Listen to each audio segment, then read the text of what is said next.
close to me know, I am really impatient. I am super impatient. People, I thought we would have transformed the world of work by now.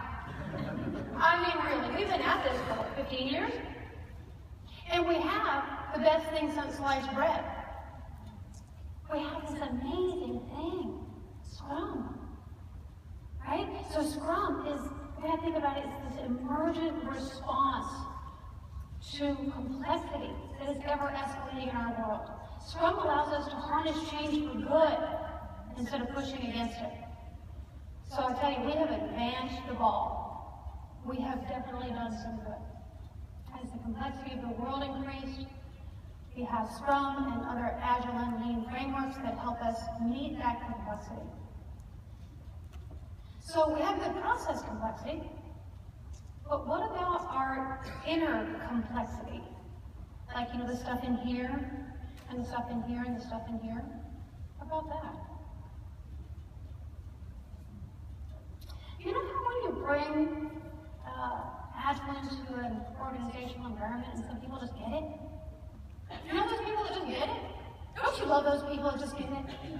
I mean, they're the easy ones, right? They're the ones that embrace it, they know how to use it, they're like, oh my gosh, where has this been my whole career? And then there are the other ones. So what? What about them? Are they stupid? Just misinforming? Perhaps we should teach it a different way. Or maybe we should get more compelling case studies so we can convince them that they should be doing this. I've tried that. And for some people, it works. For some people, the problem is that they don't have enough information. And when they get it, they jump into that first group. They're ready to go.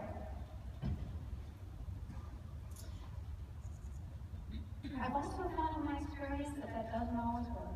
In fact, it works far less than I wish it would. So I want to bring something to you about a discipline and social science, real research from outside of our Agile community so we can use inside of it. So this is about adult human development. Just a little while ago, about 40 years ago, the best scientific minds thought that we adults stopped developing in our 20s. That pretty much who we were then was who we were going to be the rest of our lives, and end of story, we were done. Now we know that adults can develop their whole life long, and they do it in very specific stages, step by step. It's quite repeatable, and we don't skip steps. And there's no guarantee that we will all take all those steps. At any moment, as adults, we can stop.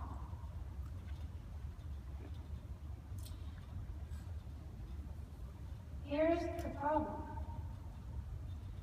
When we look at what scientists are telling us, people who really understand how adults develop, and when we look at the thinking that Scrum and Agile and Lean come from, that thinking is 1 or 2 stages above where most adults are developed to in our corporations. So, transforming the world of work is literally a human development challenge. So we are awesome. We are so good in this community at process and business agility. We got that handled, people. We've had that handled for a while. What we're not so good at, and what I want to see us become just as great at, is human systems agility. Because that's the other piece of it. Human systems agility. You know, those organizations, they're all made up of humans, aren't they? So, human systems agility is a piece of organizational agility. Not the only one, but an important piece, and one that we're not as good at. In this community, we have something really important going for us that we give the rest of the world. And it's our weirdness. Yeah? Right? Yeah. I mean, what we do, this is our value. We bring to corporations ideas they're not ready for, that are radical, weird, earth-shattering, freaky.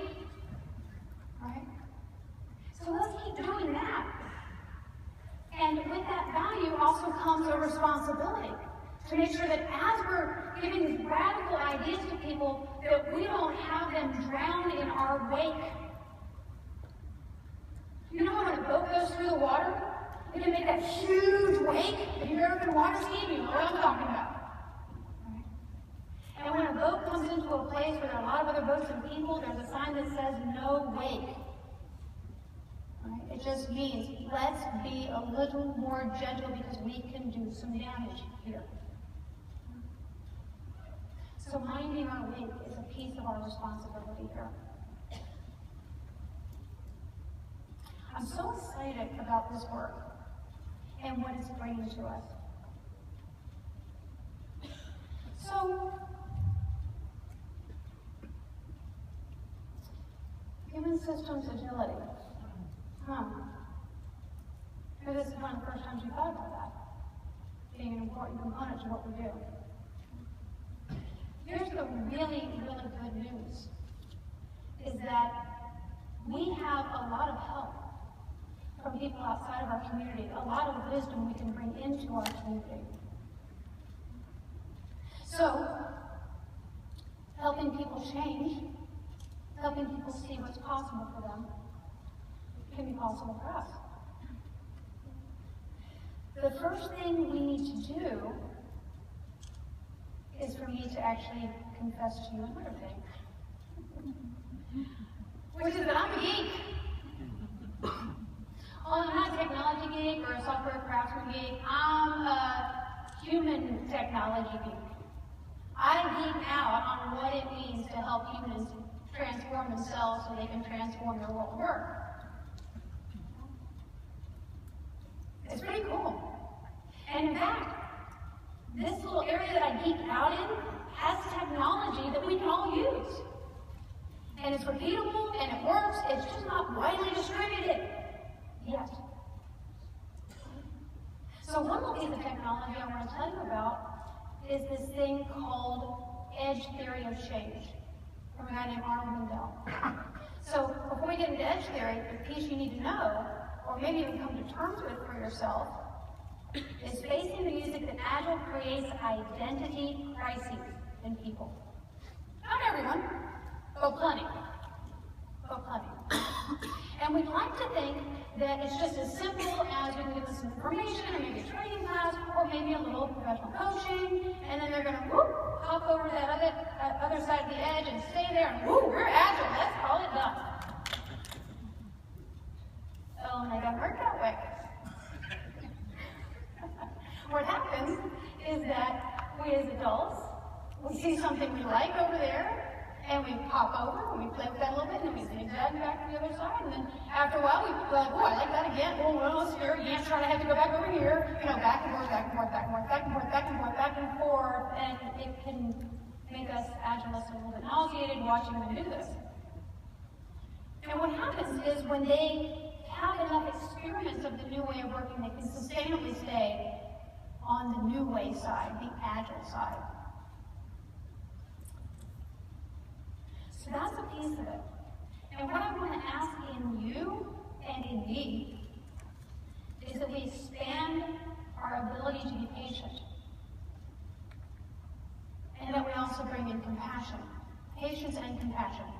And then, adding to that equation, structures for developing people's inner complexity. And these structures exist, we just have to use them. So I'm going to tell you about 3. The first one is to help people see the gap for themselves, if that gap actually exists. So here's the rub, people. Adults do not develop to the next level of inner mental complexity unless the strategies they're using for doing their life no longer work so well. So if people are fat and happy and they actually don't need to change, you're not going to be able to help them change. But if there actually is a gap, if they're being asked to do things and work in a more complex world that's a little bit confounding to them, you can probably help them see that. And you help them see that by reflecting back to them how you see them being in the world. That's the first thing. The second thing is to create scaffolding. So the coolest thing about Agile frameworks is that They create deliberately developmental opportunities every single day for people. You know that moment, like when the team has done their first sprint planning, they got all the tasks and everything kind of figured out, and then they say like, well, who's going to assign what to who? Or like, how do I know which tasks are mine? And I say to them something like, well, you're going to volunteer for tasks. You know that deer in headlights look you get? Yeah. That's a deliberately developmental opportunity. Say that one 5 times fast. Deliberately developmental opportunity.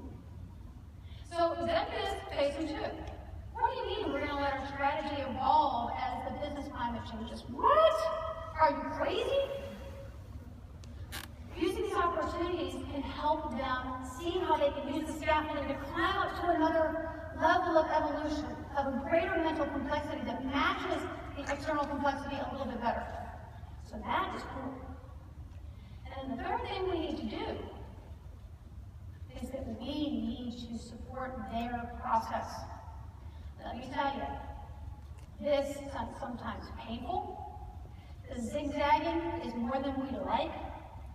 And it's messy, and it takes a lot longer than we want it to take. But if we hang in there with them, we really can help people transform themselves so they can transform their workplace.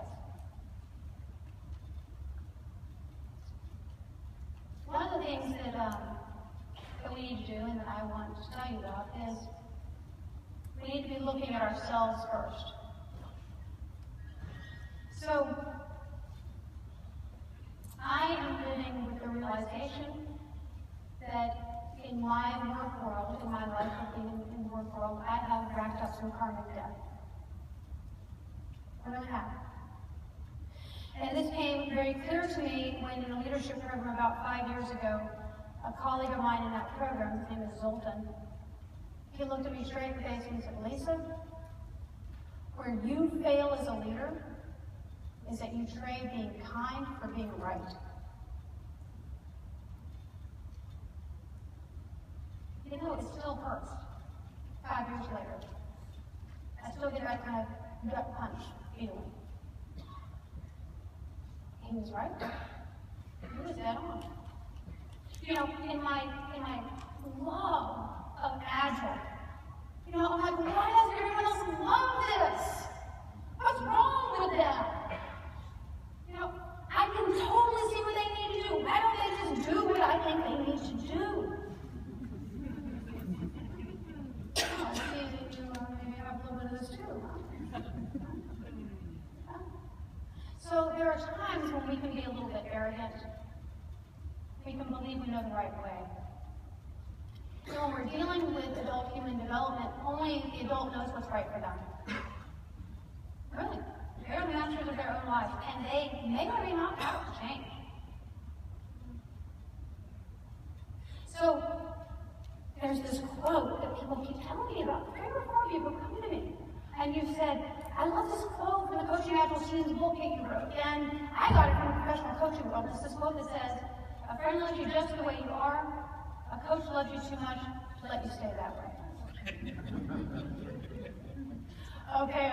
I like that quote. And here's what I've noticed in our community is we need to be a little more careful.